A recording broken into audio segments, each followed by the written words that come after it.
จูสู้ผัวเมียแห่งต้านคนอื่นอันเองมุสาวาตาเวลมณีอย่าได้กล่าวกรรมอันบ่มีว่ามีคือกรรมจุพังกรรมร้ายต้านอย่าได้กล่าวอ้างกรรมหยาบจ้าสาหดแก่ต้านจ่าอู้อวดอู้ลวงพังอันเนื่องว่าสุราเมลยะมัจจปมาทัฏฐาเวลมณีอย่าได้ไปกินและดูดของอันมึนเมามีสุราเมลัยน้ำเหล้ายาเมาเป็นต้นมันกินแล้วก็ปาจิตใจฟุ้งซ่านไปตามอารมณ์ต่างหลายบ่รู้จักละอายต่างบาปกินแล้วจ้างขนาบหิงสาปัญจศีลาเป็นศีลห้าข้อเป็นอุบายคนหญิงใจในโลกนี้มีปกติอยู่กับการโดยสุภาพบ่ได้ขนาบหิงสาซึ่งกันและกันจากอยู่โดยการวุฒิจำเริญแก่ตนและผู้อื่นอยู่ระรื่นสุขบานโสหัตถกานามะวะจเรนาเตสังปุญญังพุทธันโตในกาละนั้นพลานป่าอันมีความสลังสังกาบ่อเสียงจริงไว้พระมหาเถระเจ้าถามปัญหาไปนาว่าพันเตข้าแห่งเจ้ากูป่าปางอันว่าบาปนั้นมันมีตัวเป็นเจือใดตัวแดงดำกำเศร้าหรือตัวน้อยตัวใหญ่ปานใดพระมหาเถระเจ้าจริงเก่าเล่าเทศนาว่าดูกราพานบาปนั้นมันบ่มีตนมีตัวบ่มีสีแดงดำกำเศร้าบ่เหมือนสัตว์ทั้งหลายเราพอดูโดยตาบ่หันและเป็นนามธรรมกรรมอันบ่ดีคือว่าปุกระยิ่งใจผู้ใดได้กระทำผิดโดยกายธรรมวจีกรรมมโนกรรมเรามีความมัวหมองโดยกิเลสอันเป็นตนอันใดกระทำไว้แล้วมีความทุกข์ติดอยู่ในหัวใจคือว่ากระทำกองอันผิดเตรียมย่อมได้รับความทุกข์โทมนัสกัดใจติดตามตนไปบอกขาดสายอุปมาเป็นดังร้อยกงร้อยเกวียนอันติดตามร้อยตินแห่งงัวอันลากกงเกียนไปนั่นแหละผู้กระทำผิดอันนักก็เตรียมย่อมไปตกนรกได้ถลงตุดทุกโทษเวทนาเหิงเบิ่นนานอันก็ว่าตามโทษอันตนได้กระทำไว้นั่นแหละกระทำโทษอันนักก็ได้รับทุกขเวทนาลำบากอันมากนักนาอันกระทำผิดน้อยก็ได้เสวยทุกขเวทนาลำบากอันน้อยตามที่อันตนได้กระทำมานั้นจุประการและผ่านเฮยหัตถกาพลันสังกาถามปัญหาและพระมหาเถรเจ้าผูกเก้าเต้าอีเต้านี้ก็บังโกมสมเร็จเสด็จญาติโยม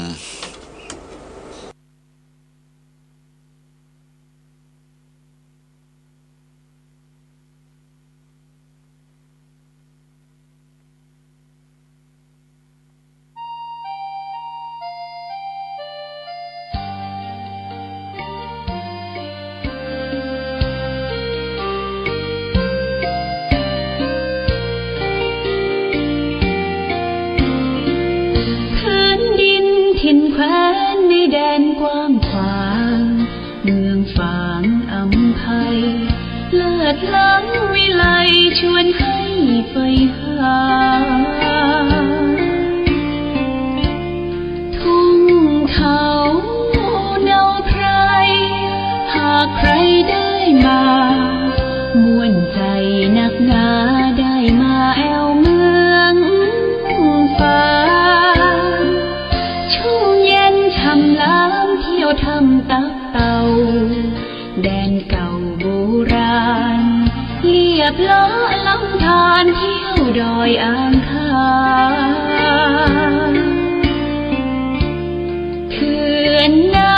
ำแม่นางเยี่ยมชาวบ้านยางป่าคาดอยลางกลางถ้ำผาพึ่งพนาป่าสวยน้ำใสน้ำใจสะอาดเมืองฟ้าธรรมชาติเสกสรรปั้นมาหลากพื้นเผ่าพันธุ์ร่วมกันพร้อมหน้า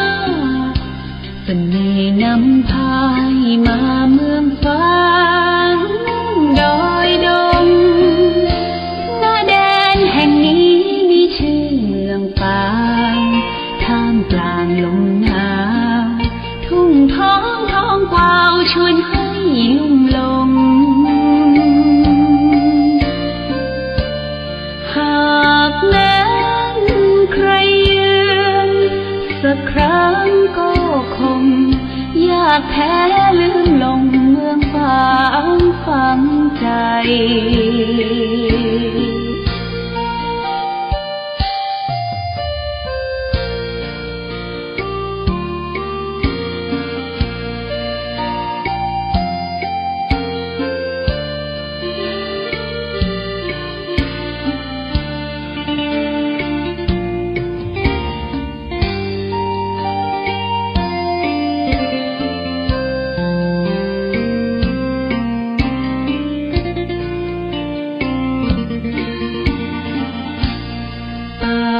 สวยน้ำใส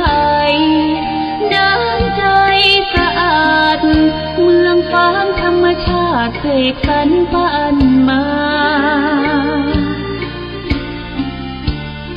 หลากพื้นเผ่าพันธุ์ร่วมกันพร้อมหน้าเสน่ห์นำพายมาเมืองฟ้าดอยดงแห่งนี้มีชื่อเมืองปางท่ามกลางลมหนาวทุ่งท้องกวาวชวนให้ลุ่มลงหากแม้นใครยืนสักครั้งก็คงอยากแท้ลืมลงเมืองฝางฝังใจ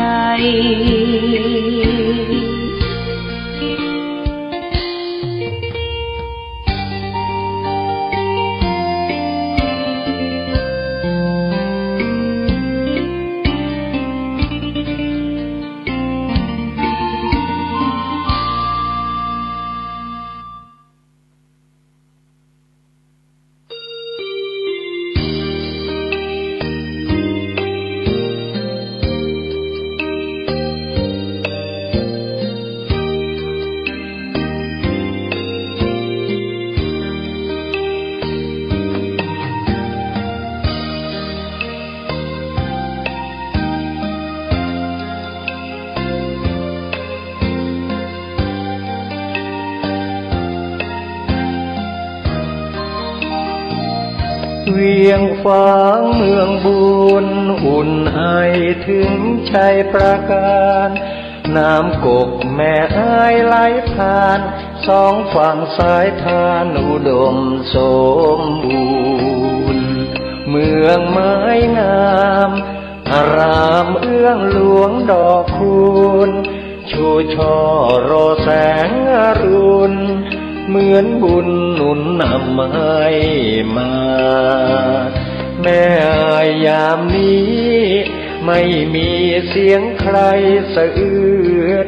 สวยสดผู้สาวงามชื่นยามยิ้มละรื่นชื่นในอุราช่างงามพร้อมผุดผ่องผิวพรรณจัญญาช้างเผือกในภูมิพัฒนาเพียงพบศพตาพาใจอาวรณ์พระเจ้าพรหม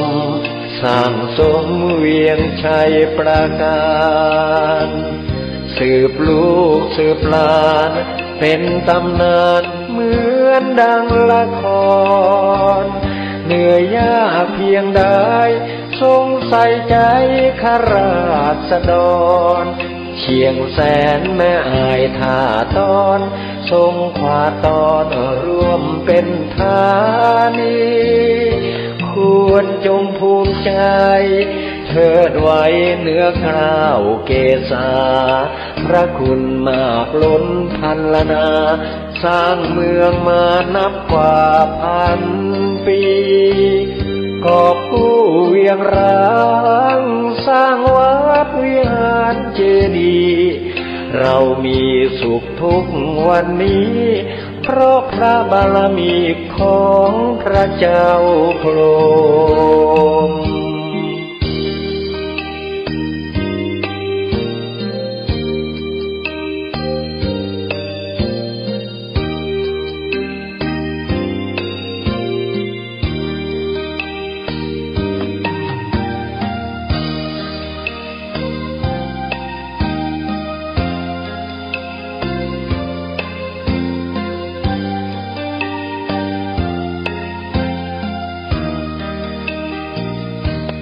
พระเจ้าพรหมสร้างสมเวียงชัยประการสืบลูกสืบหลานเป็นตำนานเหมือนดังละครเหนื่อยยากเพียงใดทรงใส่ใจข้าราษฎรเชียงแสนแม่อายท่าตอนทรงขวาตอนร่วมเป็นธานีควรจงภูมิใจ